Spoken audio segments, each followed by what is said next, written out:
എടുത്തോണ്ടിരുന്നത്. അപ്പോൾ ഇനി ബാക്കി എന്താ നമുക്ക് നോക്കണ്ടേ? അപ്പോൾ നമുക്ക് നോക്കാം. നോക്കുന്നതിന് മുമ്പ്, അതായത് വീഡിയോയിലേക്ക് പോകുന്നതിന് മുമ്പായി നിങ്ങൾ ലൈക്ക് ചെയ്യാനും ഷെയർ ചെയ്യാനും സബ്സ്ക്രൈബ് ചെയ്യാനും മറക്കരുത്. അതുപോലെ തന്നെ ബെല്ലൈക്കൺ പൊട്ടിക്കുക.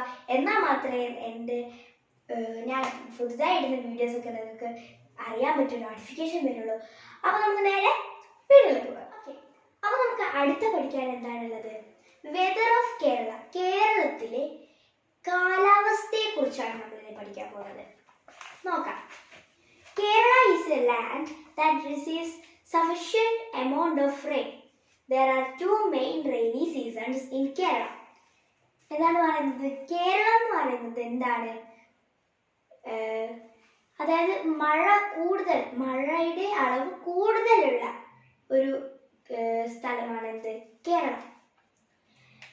There are two main rainy seasons in Kerala.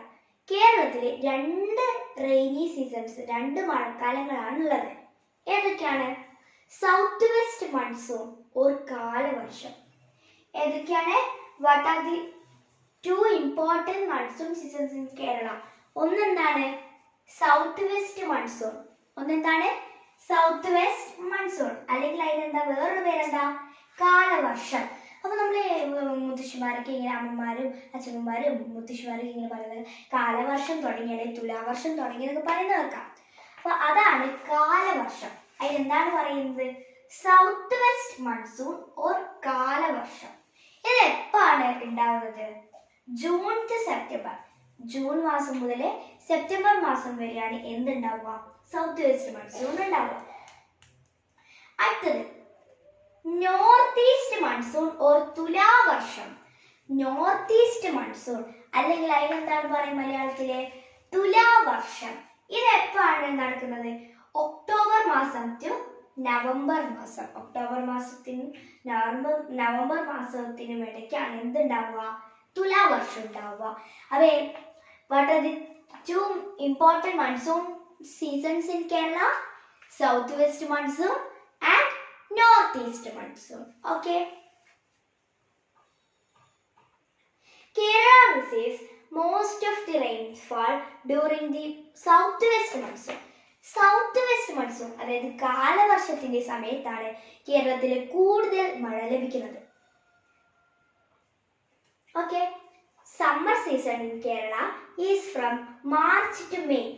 നമ്മുടെ കേരളത്തിലെ സമ്മർ സീസൺ, അതായത് വേനൽക്കാലം എപ്പോഴാണ്? മാർച്ച് മുതൽ മെയ് വരെ. ആ സമയത്താണ് നമ്മുടെ സ്കൂൾ പൂട്ടുന്നത്, അല്ലേ? സ്കൂൾ പൂട്ടുന്ന സമയത്താണ് എന്ത്? March to May. സ്കൂൾ പൂട്ടുന്ന സമയമാണത്. വേനൽ അവധി എന്നാണ് ഇതിൽ പറയുക, അല്ലേ? It feels hotter these days. March to May സമയത്ത് ഭയങ്കര ചൂടായിരിക്കും. Intermittent rains in summer provide some relief from the intense heat. അതായത് വേനൽക്കാലത്തെ മഴ നമുക്ക് ഒരു ഇത്തിരി സമാധാനം, അത്രയും ചൂടിൽ നിന്ന് ഒരു ഇത്തിരി തണുപ്പ് കിട്ടാൻ വേണ്ടി സഹായിക്കും. അടുത്തത് ഒരു പച്ച കളർ ബോക്സിൽ കാണുന്നില്ലേ? മൺസൂൺ. എന്താണ് ഈ monsoon?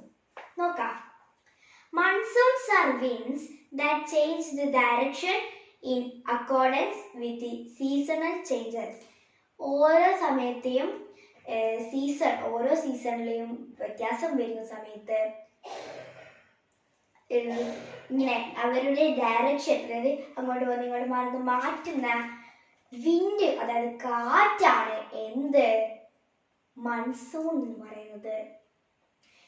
The southwest monsoon winds normally blow from June to September in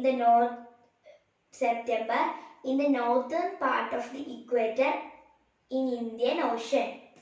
ആണ് ഇന്ത്യൻ ഓഷ്യനിൽ നിന്നും ഇക്വേറ്ററിന്റെ നോർത്തേൺ പാർട്ടിൽ നിന്നും ജൂൺ ടു സെപ്റ്റംബർ സമയത്ത് അടിക്കുന്ന കാറ്റാണ് എന്ത് സൗത്ത് വെസ്റ്റ് മൺസൂൺ എന്ന് പറയുന്നത്. They move towards inland from the southwest direction. Southwest directionil നിന്നും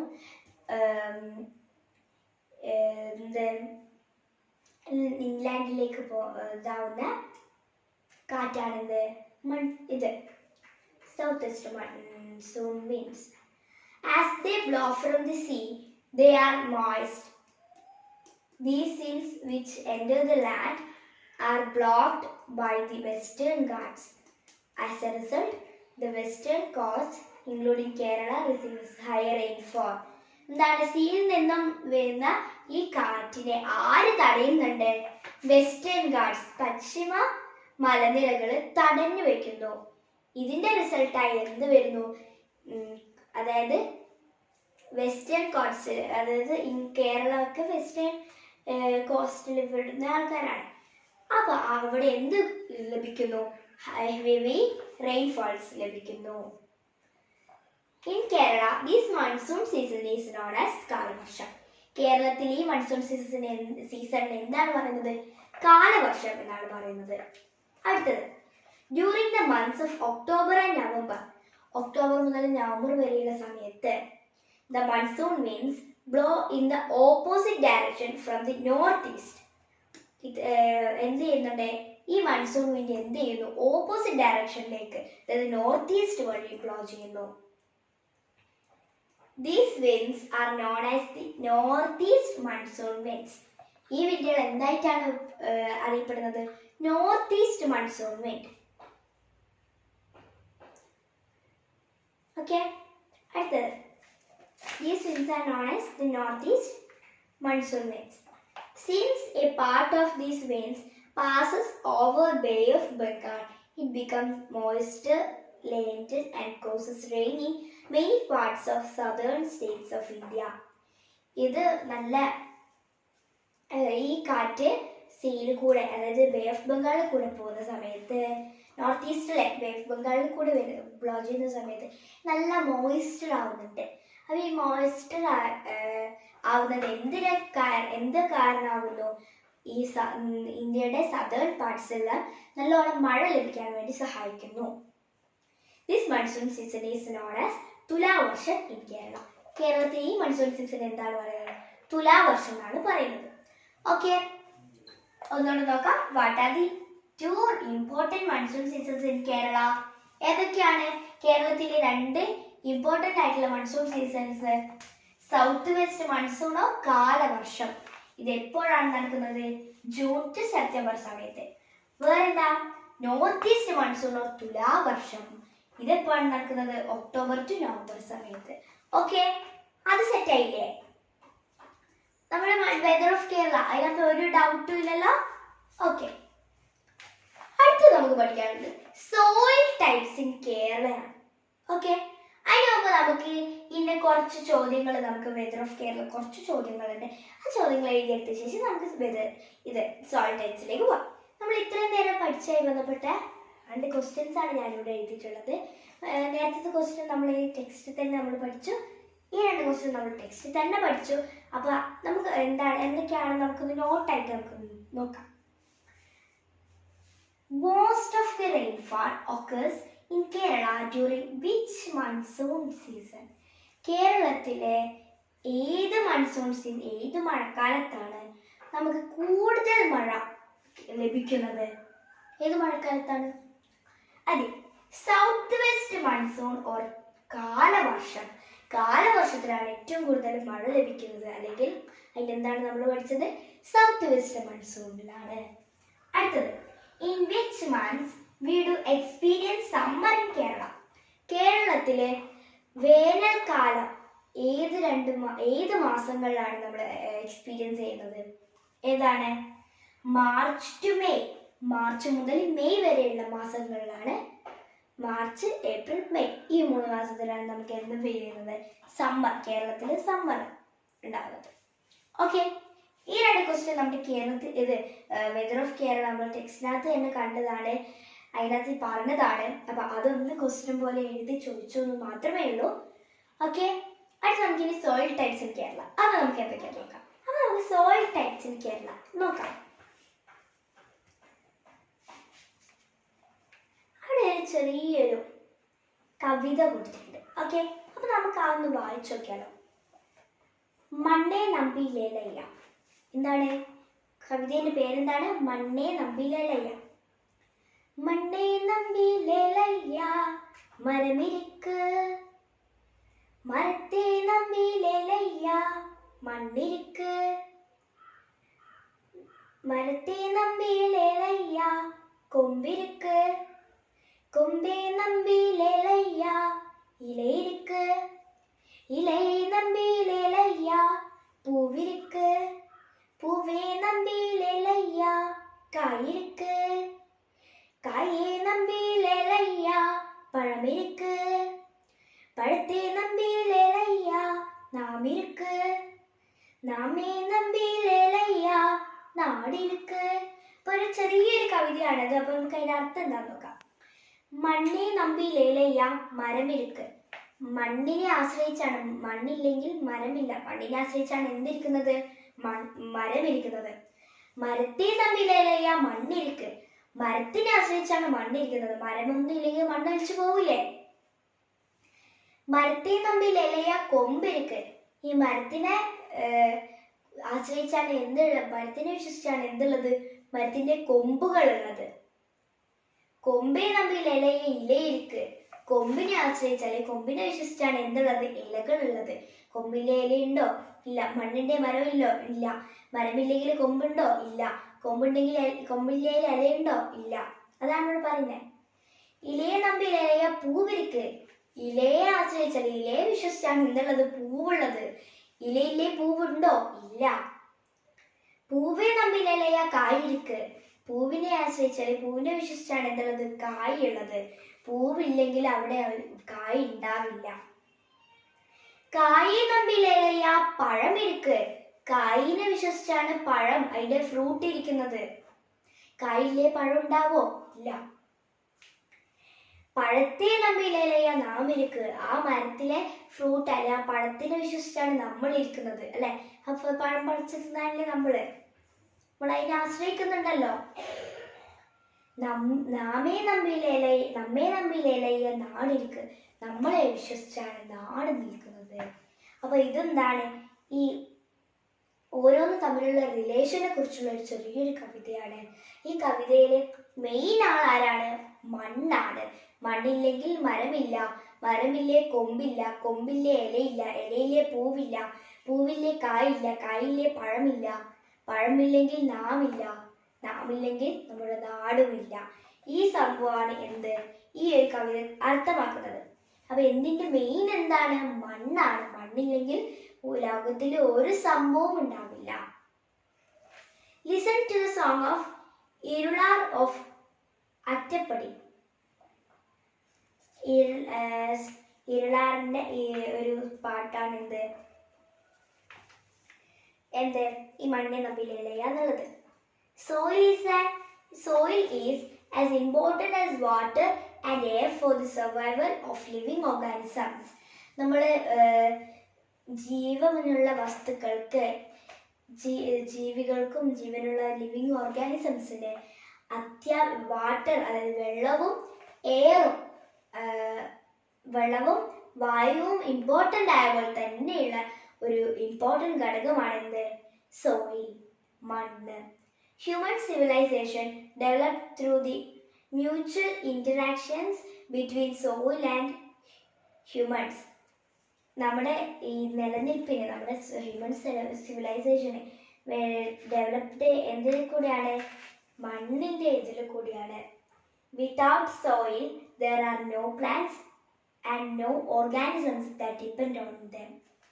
മണ്ണില്ലെങ്കിൽ ഒരു പ്ലാന്റുകളോ അല്ലെങ്കിൽ പ്ലാന്റിനെ ആശ്രയിച്ചുള്ള ജീവികളോ ഉണ്ടാവില്ല. Okay, how soil is Ford. നമ്മൾ ഇത്രയും നേരം പറഞ്ഞു മണ്ണെന്ന് പറയുന്നത് ഇതാണെന്നൊക്കെ പറഞ്ഞു. ഈ മണ്ണ് എങ്ങനെയാണ് ഉണ്ടാവുന്നത്? ആർക്കെങ്കിലും അറിയാം ഈ മണ്ണ് എങ്ങനെ ഉണ്ടാവുന്നത്? നമ്മൾ പറഞ്ഞു മണ്ണെ തമ്മിലലയ മരമിരിക്ക്, മരത്തെ തമ്മിലലയ കൊമ്പിരിക്ക്. അപ്പോൾ നമ്മൾ കുറേ കാര്യങ്ങൾ മണ്ണിനെ കുറിച്ച് പറഞ്ഞു. മണ്ണാണ് ഹ്യൂമന്റെ മെയിൻ ഘടകം എന്നൊക്കെ നമ്മൾ പറഞ്ഞു. പക്ഷെ ഈ മണ്ണ് എങ്ങനെ ഉണ്ടാവുന്നത് നിങ്ങൾക്കറിയാം?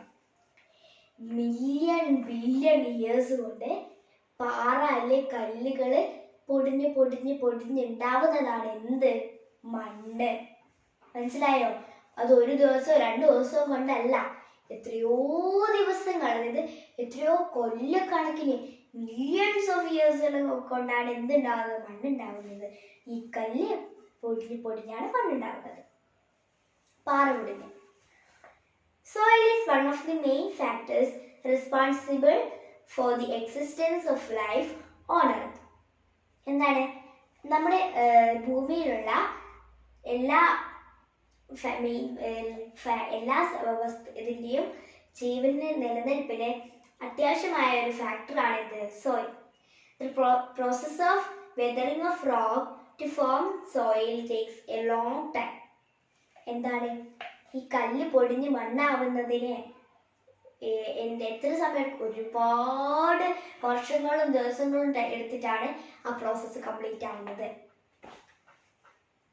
Topography, climate, rock structure and age, the activity of plants, animals and other microorganisms contribute to soil formation. എന്താണ്?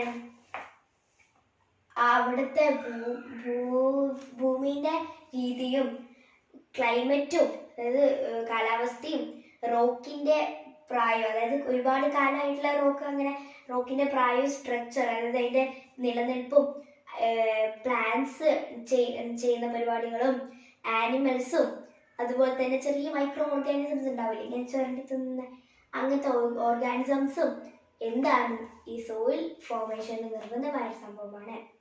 It is estimated that it takes more than 1,000 years for the formation of soil in 1 inch thickness.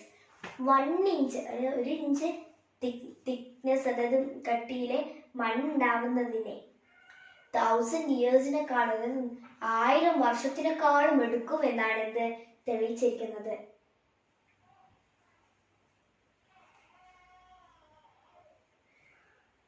Okay, നമുക്കിനി നമ്മുടെ കേരളത്തിൽ എന്തൊക്കെ type മണ്ണുണ്ടെന്ന് നോക്കാം. എന്തൊക്കെ type മണ്ണുണ്ടത് നമ്മുടെ കേരളത്തിൽ? എന്തൊക്കെ ടൈപ്പ് മണ്ണുണ്ട്? സോയിൽ ടൈപ്സ് ഇൻ കേരളത്തിൽ എന്തൊക്കെ ടൈപ്പ് ഉണ്ട്? ലാറ്ററൈറ്റ് സോയിൽ ഉണ്ട്. അതിൽ എന്താണ്? ചെങ്കൽ മണ്ണുണ്ട്, റെഡ് സോയിൽ ചെമ്മണ്ണുണ്ട്, നല്ല ചുവന്ന മണ്ണ്, അലൂവിയൽ സോയിൽ എക്കൽ മണ്ണുണ്ട്, ഫോറസ്റ്റ് സോയിൽ വനമണ്ണ്, ഫോറസ്റ്റിലെ മണ്ണ് വനമണ്ണുണ്ട്, ബ്ലാക്ക് സോയിൽ കറുത്ത മണ്ണുണ്ട്, പീച്ച് സോയിൽ കരിമണ്ണുണ്ട്. ഇതിന്റെ എല്ലാ പിക്ചേഴ്സ് ഞാൻ വീഡിയോന്റെ ലാസ്റ്റ് പേരടക്കം ഇടുന്നതായിരിക്കും. ഓക്കെ, നോക്കൂ. Laterite soil, red soil, alluvial soil and forest soil are the main soil types in Kerala. കേരളത്തിലെ മെയിൻ ആയിട്ടുള്ളത് ലാറ്ററൈറ്റും റെഡ് സോയിലും അലൂവിയൽ സോയിലും ഫോറസ്റ്റ് സോയിലും ആണ്. Black soil and peat soil are also found in some regions. കേരളത്തിലെ ചില സ്ഥലങ്ങളിലെ ബ്ലാക്ക് സോയിലും പീച്ച് സോയിലും, അതായത് കറുത്ത മണ്ണും കരിമണ്ണും കാണപ്പെടുന്നുണ്ട്. Collect more information about important types of soil with the help of the teacher. Make notes and present them in class. നമ്മൾ ഈ മണ്ണിനെ കുറിച്ച് നോട്ട് എഴുതാനാണ് പറയുന്നത്. ആ നോട്ടും ഞാൻ ഇപ്പം നിങ്ങൾക്ക് തരുന്നില്ല. ഈ വീഡിയോയുടെ ലാസ്റ്റ് പിക്ചേഴ്സും നോട്ടും നിങ്ങൾക്ക് കിട്ടുന്നതായിരിക്കും. അപ്പോൾ അതെന്തായാലും എഴുതിയെടുക്കുക. ഓക്കെ,